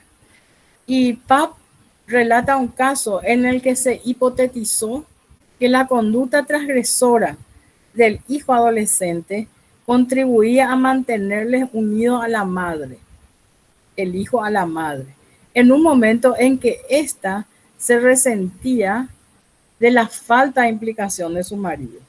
O sea, el marido se mantenía al margen de la conducta del hijo adolescente. Y el terapeuta subrayó que esa conducta transgresora le mantenía unido a la madre. El terapeuta le dijo a la familia que en ese momento parecía necesario que el hijo mantuviera su mala conducta, porque este era su modo de atraer al padre a la casa, o sea, llamar la atención de su padre y a la compañía de la madre. La madre no quería volverse una mujer quejosa, plagueona con su marido, y quizás el marido no era tan sensible como el hijo para captar los estados emocionales de su mujer. Al no poder resolver los padres su problema de relación conyugal, parecía necesario que lo siguiera haciendo el hijo por medio de su conducta transgresora. De alguna manera, entonces, esa conducta transgresora del hijo mantenía una relación más armónica, por así decirlo, entre la pareja. Eso es lo que el terapeuta les hizo darse cuenta a ellos, ¿verdad? Entonces, por supuesto que ahí se produce una transformación al tener una mirada diferente de lo que está sucediendo, tanto para el hijo como para la pareja, porque el hijo ahí también puede decir, bueno, por lo menos tiene algo positivo, esa conducta que yo estoy teniendo, ¿verdad? Y no es que se siente culpable. Por supuesto que eso se va transformando, chicos, porque no va a continuar siempre con la conducta transgresora, pero en ese momento sí es una prescripción del terapeuta, porque es útil y necesario que así ellos perciban el problema en ese momento. Luego va a ir cambiando, ¿sí? Porque esto no es estático, es cualquier cosa. Este proceso terapéutico es cualquier cosa menos estático. Bueno, luego tenemos la técnica que se llama equipo dividido o coro griego, también formulada por Pablo. Se dan mensajes que contraponen las posturas a favor o en contra del cambio por parte de distintos miembros del equipo o el terapeuta. Se muestra implícitamente a la familia el dilema del cambio. ¿Qué posibilidades abrirían si la familia decidiese cambiar? Pero también la función positiva que cumple el problema actual y también las posibles consecuencias negativas que cada persona debería afrontar si optan por el cambio. Por ejemplo, en el caso anterior, ¿verdad? ¿Qué posibilidades se abriría si la familia decidiese cambiar? Entonces, ¿qué posibilidades el terapeuta pone sobre la mesa esa pregunta? ¿Qué posibilidades abriría si el hijo dejara de tener conductas transgresoras y el padre dejara de hacerse de miembro, ¿verdad? Y separarse de la familia, ser indiferente con ella. Y la madre no ser tan pegoteada al hijo. Pero también la función positiva que cumple el problema actual, ¿verdad? Entonces ahí, por supuesto que el terapeuta le ha dicho, como ustedes vieron en el ejemplo, le ha dicho al niño que la conducta transgresora de él está teniendo una connotación positiva, ¿sí? ¿Y cuáles serían las posibles consecuencias negativas si ese niño no tiene más una conducta transgresora? Y aquí comenta un caso de Carmen y Manolo. Ellos están casados desde hace 30 años, han conseguido en la terapia manejar mejor sus conflictos y estar más unidos. Pero ahora se atascaron, están en un proceso de no sabemos por dónde seguir, qué hacer. Eso sucede, chicos, eso sucede muchas veces en una terapia. De repente llega un momento de inercia total en que las personas y el terapeuta sienten que sucede eso, ¿verdad? Es la misma, metafóricamente, es lo mismo cuando uno está haciendo una dieta. Uno baja, baja, baja y de repente se estanca, ¿verdad? Metafóricamente es un ejemplo bastante común, pero que va al caso. Eh, la persona se da cuenta, ¿verdad? Que no puede bajar más, pero no sabe por qué, ¿verdad? Entonces, la mujer anclada en la queja y las reclamaciones hacia su marido por todo lo que hizo mal en el pasado y intentando justificarse. Entonces, el equipo terapéutico valora la decisión de ustedes, le dice el terapeuta, ¿verdad?, de atreverse a acudir a terapia después de tantos años de matrimonio y los cambios que ya han conseguido. Entonces es un ejemplo. Una parte del equipo, en este ejemplo, considera que todas estas quejas y justificaciones indican que miran al pasado porque les asusta mirar al futuro. Sigue diciendo el terapeuta a la pareja. Quizá ya hemos ido demasiado lejos y no conviene proponer más cambios ni seguir cuestionando la forma de relación de ustedes que tienen una historia tan larga. Y otra parte del equipo, sigue comentando el terapeuta a esta pareja, sin embargo, considera que los reclamos interminables de Carmen y la tolerancia de Manolo para intentar comprenderlos son vuestra manera de mantener viva en la relación la necesidad de seguir avanzando, aunque ahora mismo no sepáis cómo e indican que ya es hora de experimentar algo nuevo. Vieron que son ideas que se contraponen. Por eso se llama equipo dividido. Por supuesto que entre el terapeuta y que fue a consultar con el equipo y tiene estas dos versiones o estas dos voces, ¿verdad? Una parte del equipo y la otra parte. Entonces, con la pareja va a intentar solucionar y ver cuál es la mejor estrategia, ¿verdad? Para solucionar los problemas que aquejan a la pareja. Si van a decidirse por lo que alega la primera parte, una parte del equipo o la otra parte del equipo. El equipo A o lo que alega el equipo B o una mezcla de ambos. Eso ya ellos van a discernir en el contexto terapéutico. Tanto el terapeuta en conjunto con los pacientes. Esto no es solamente cosa del terapeuta. Tiene que hacerlo en conjunto. Recuerden que estamos hablando de una terapia sistémica cuya mayor característica es la circularidad.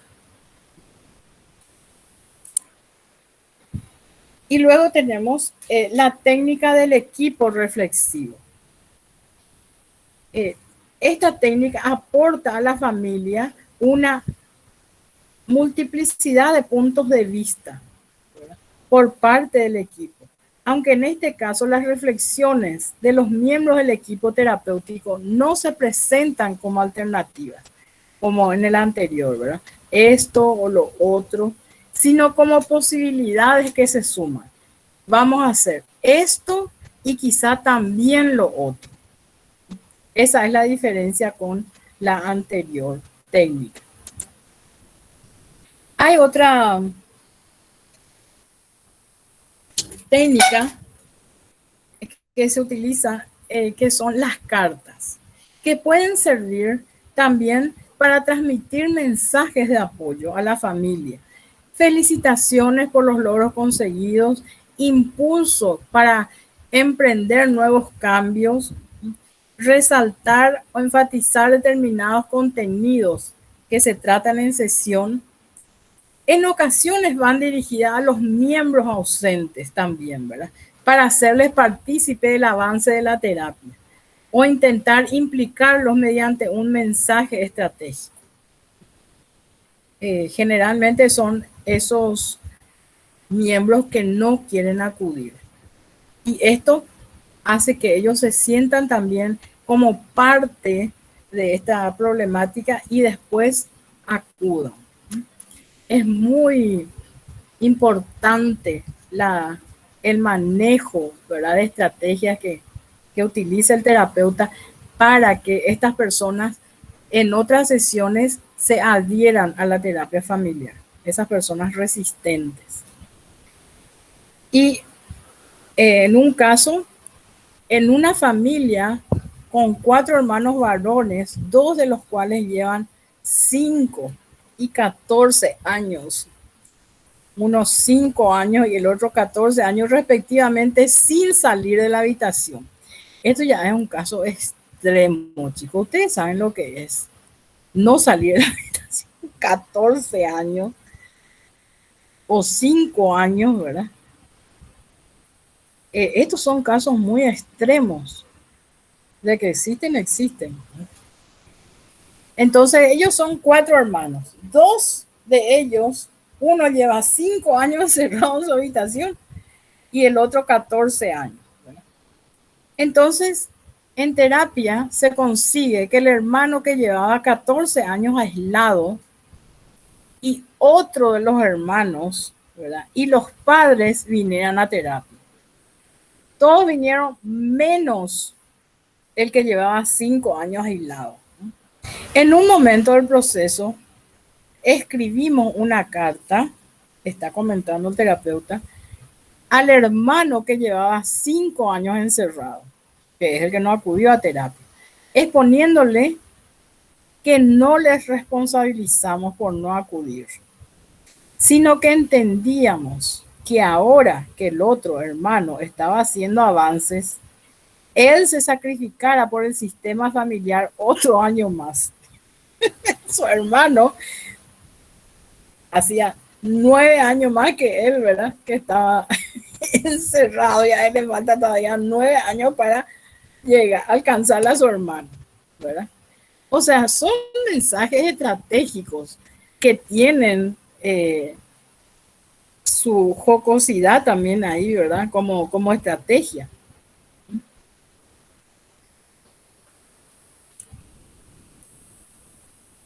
Y luego el terapeuta puede explorar o indagar y ampliar la historia alternativa. Entonces, el terapeuta vemos que no solo interviene en la parte cognitiva sobre las construcciones de la realidad que mantienen ese problema o esos síntomas, sino que observa, subraya y potencia todos aquellos aspectos de la persona o familia que apuntan o que buscan hacia la dirección del cambio.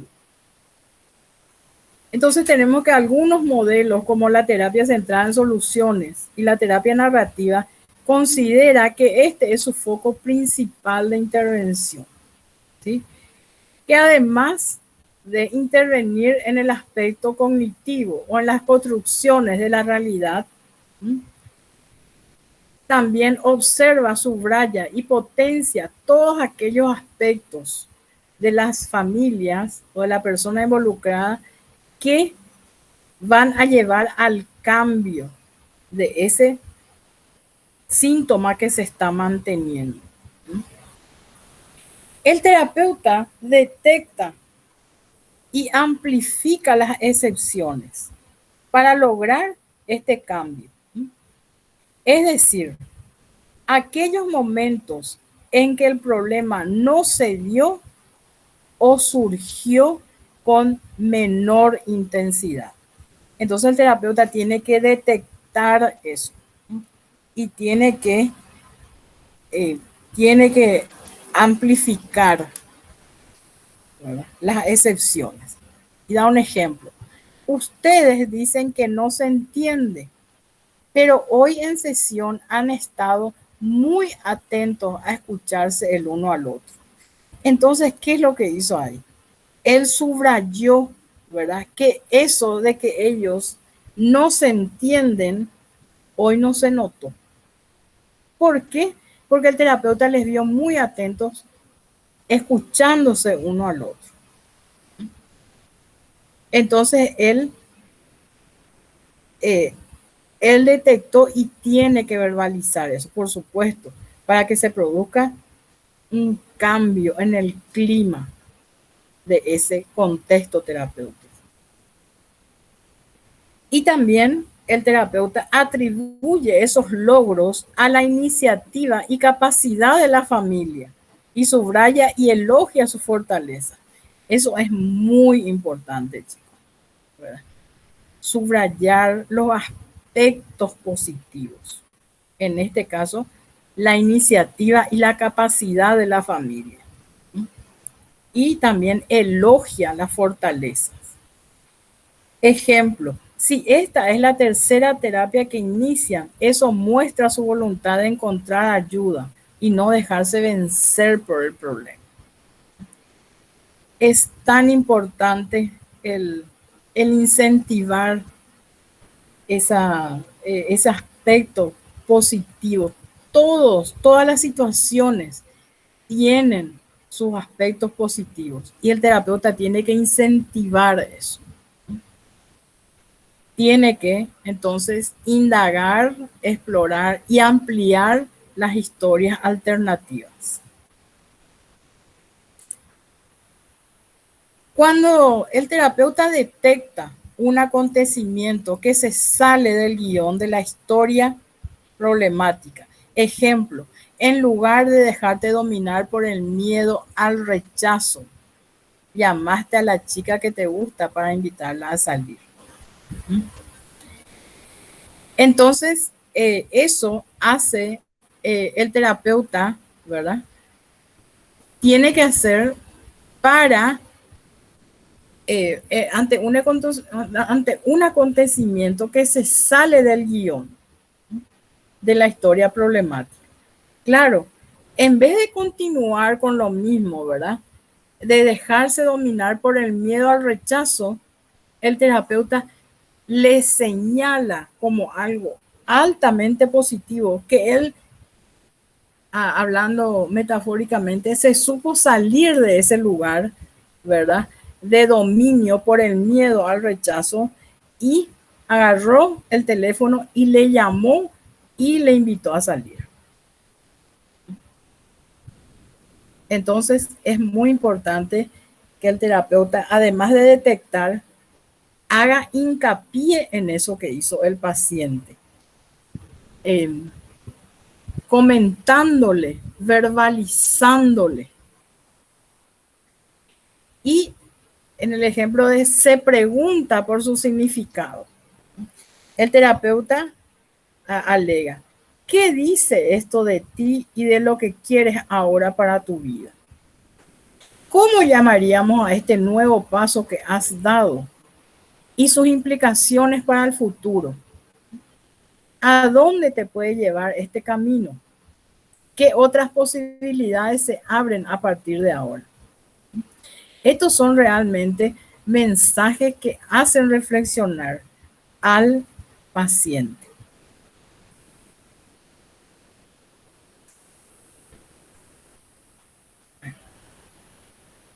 Los pasos comprendidos hacia la solución del problema o a la creación de una narrativa alternativa o de una historia alternativa, ¿verdad?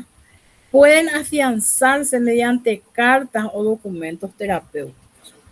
O sea, podemos como terapeutas ir por esas vías utilizando esas técnicas, ¿verdad? Cartas o documentos terapéuticos, ¿verdad? Para dar alternativas para contar una nueva historia.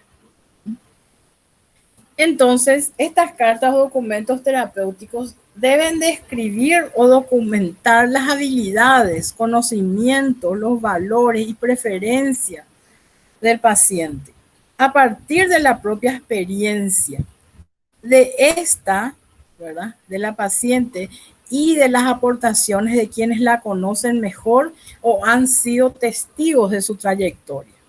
White y Epson fueron pioneros en el uso de contradocumentos o certificados que están dentro de del grupo de cartas o documentos terapéuticos que señalan a las personas como una experta en combatir el problema y posible consultora para otras que puedan sufrir problemas similares. Son muy utilizados, chicos, también. Y muchas veces es muy necesario que el paciente, el terapeuta o el equipo terapéutico, después de hacer una indagación, una exploración del problema, se siente a redactar cartas o documentos terapéuticos, porque quiere decir que ya hubo un proceso de discernimiento antes de ponerlo en el papel. Entonces ese proceso es más sintético, va a ser más claro. Ejemplo, se otorga a Miguel el certificado de domador de monstruos. ¿Verdad? Aquí vuelve a utilizarse las metáforas y también el sentido del humor, la jocosidad, ¿verdad? que sirve para que el paciente deje de lado sus resistencias. Entonces se le entrega un escrito que dice que se otorga a Miguel el certificado de domador de monstruos por su determinación a la hora de impedir que los miedos dominen su vida. Su entusiasmo, sensibilidad y sentido del humor son sus mejores habilidades, que está dispuesto a compartir con quienes se vean afectados por este problema. ¿Se imaginan cómo se va a sentir Miguel, verdad? Además de que le va a causar risa, uno se siente muy, muy bien y se da cuenta, ¿verdad?, de cuáles son sus fortalezas en ese momento. ¿Por qué? Porque el equipo terapéutico le está señalando al entregarle este documento que es terapéutico. Estos documentos escritos y compartidos públicamente con quienes la persona desee compartir, ¿verdad?, son una nueva forma de afianzar la nueva construcción de identidad que él tiene. ¿Por qué? Porque ahora me supongo que Miguel, ¿verdad?, si se le llamó domador de monstruos, se va a sentir muy valiente, ¿verdad? Porque él sabe que realmente tuvo una determinación a la hora de impedir que los miedos dominen su vida. Entonces, Miguel se sentirá ahora todo un ídolo. Y por supuesto que subyacentemente Miguel habrá sido una persona que tenía mucho miedo, por eso acudió a terapia.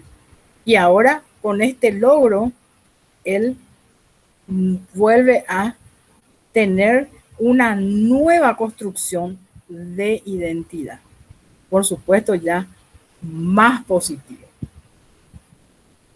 Realmente estas son técnicas y estrategias muy válidas, con excelentes resultados. Y también se reclutan nuevas audiencias a través de las conversaciones con testigos externos. Otras personas que también se les haga parte de este proceso, ¿verdad? White, siguiendo una línea similar a la del equipo reflexivo,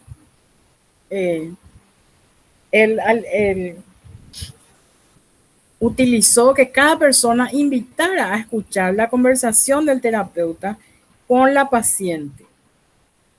Y esta persona que fue invitada habla de lo que le llamó la atención, las imágenes que evocan en la persona el relato escuchado, por qué determinados aspectos le parecieron más significativos y cómo le mueve el hecho de participar en ese relato. Entonces, esta persona que fue invitada a escuchar la conversación entre terapeuta y paciente es una persona externa, que se le denomina como testigos externos. Esta es otra técnica que se utiliza. Entonces, el terapeuta y sobre todo el paciente que le escucha a esta persona externa, ¿verdad?, con todo lo que está relatando, entonces quita también sus conclusiones y se ve reflejada. Y eso es muy productivo. Se puede también implicar a personas que no apoyen los cambios. Ejemplo, la salida de una larga situación de duelo, los efectos de la depresión o la anorexia, etcétera, a través de las campañas de cartas, ¿verdad?, que Madigan utilizó o creó esta técnica, en las que se pide a personas significativas que escriban cartas, las que hablen de su relación con la persona, lo que significa para ellas y los deseos que tienen para su futuro. Aquí también utilizamos, ¿verdad?, a personas externas, pero estas personas son significativas para los pacientes o para el paciente, y se les hace escribir cartas, ¿sí? Y ahí hablan de su relación con la persona o paciente en cuestión, lo que esta persona o paciente en cuestión significa para estas personas que van a participar y los deseos que tienen para el futuro de los pacientes, ¿sí? Bueno, ustedes verán que fueron varias, fue muy amplio el abanico de técnicas o estrategias que hemos utilizado en el aspecto cognitivo. Y bueno, en el aspecto emocional y conductual no es tan amplio lo que se puede eh, ver, ¿verdad? Pero bueno, eh, sí en el aspecto cognitivo. Bueno, ahora estoy, chicos, abierto a sus preguntas. Quiero saber si tuvieron, yo creo que no, ¿verdad? Porque ustedes son bastante inteligentes y tienen todo el material y las preguntas la tarea eran muy específicas. Quiero saber si cómo se sintieron haciendo la tarea, si pudieron captar todas las preguntas. Quiero saber un poco eso. Sí, profe, el material fue bastante completo. Las diapositivas más el resumen de 36 páginas, creo. Fue bastante completo. Ya. Bueno, qué bueno. Y realmente ahora esta parte, chicos, del programa es muy teórico. Por eso yo siempre, a veces que tengo que buscar casos, a veces que tengo que crear ejemplos para que sea más entendible, porque yo asumo que es muy teórico, ¿verdad? Pero bueno, ahora en la próxima clase vamos a terminar con el tema de las dimensiones conductuales de las estrategias de intervención y luego ya vamos a entrar más en la parte de la práctica, ¿verdad? Más en estudio de casos y también vamos a ver otras escuelas y vamos a ver una pincelada de una escuela, de la escuela de estratégica de Palo Alto, ¿verdad?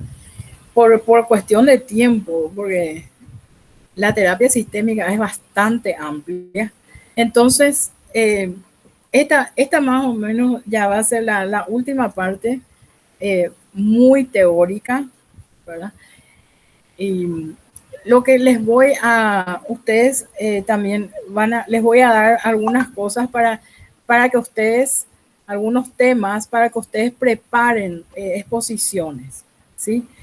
Entonces, eh, quiero que se reúnan, quiero que formen grupos de 4. Ustedes creo que son 23, según yo tengo eh, en mi archivo, ¿verdad? Entonces, van a formar grupos de 4 integrantes, entonces van a ser 6 grupos. Y si el delegado o la delegada me pueden pasar ya esta semana, cuando puedan, ¿verdad? Entonces, los integrantes. Ahora mismo ustedes pueden, tenemos 5 minutos para y media. Entonces, si ustedes pueden tener ese espacio para crear sus grupos de trabajo. Profe, la verdad que ahora solamente estamos, ahora mismo en tu clase estamos dos personas por el tema del tiempo. Muchos se desconectaron porque en muchas zonas se fue la luz. Entonces, de por ahí si podemos facilitarte esa lista en la semana sería genial, profe. Sí, por eso. No hay problema. Hoy yo quería que ustedes se comunicaran nomás, ¿verdad? Interactuaran, pero no importa. Si no se puede, no se puede, ¿verdad? Y entonces, ¿y me puedes pasar otra vez el video, Carlos? Sí, profe. Bueno, entonces, si no hay ningún tema más que... Pasar, profe, el video. Porque por acá está muy feo el tiempo, está lloviendo, está cayendo relámpago y... Ah, ya. Bueno, y también quería saber lograste explicarle a tus compañeros cómo abrir esa plataforma, ese tema que te costó abrir vez pasada. No, profe, todavía no tuve la oportunidad. Te soy sincero, profe, estuve con muchas cosas esta semana y Ya. voy a tratar de hacerlo esta semana. Y lo que voy a hacer es voy a tratar de subir otra vez. Dale, profe, Este fin, ¿cómo te este parece? fin, sí, este fin de semana entonces voy a tratar de hacer eso, ¿sí? Te quería preguntar, Carlos, Sí. porque como sabrás, no estoy muy ducha en el tema de estas plataformas. Quería saber si hay alguna manera de que podamos encontrarnos como ahora en el grupo y ver una película todos juntos. Sí se puede, profe. Técnicamente es posible eso. Sí se puede, se puede. Ujú. Entonces, si yo tengo la película en internet, entonces, ¿cómo haríamos? ¿Lo tenés en YouTube? No, no era YouTube, era otra página. Sí, no hay problema, se puede. Porque si es YouTube, yo puedo grabar, pero no era YouTube. Entonces, vamos a estar un poco, te voy a especificar, voy a buscar dónde está, porque ayer estuve viendo, pero cuando encuentre la película, entonces yo te voy a facilitar algunos datos para que vos me digas si vamos a poder o no, porque la idea es ver una película todos juntos. Dale, profe, no hay problema. Bueno, ok, que Profe, tengan buenas noches, muchachos. Sí, profe, vos no vas a pasar los temas para los grupos, ¿verdad? no, yo quiero la lista y después les voy a pasar el tema la Dale, semana que viene, dale, profe, ¿sí? no hay problema. Y la fecha y el tema, los temas, ¿sí? Dale. Gracias, profe. Bueno, chicos, Buenas noches. muchos éxitos y espero estar mañana con ustedes en la conferencia, ¿sí? Dale, profe, te vamos a estar esperando. Cuídate mucho. Un abrazo. Chao, chao.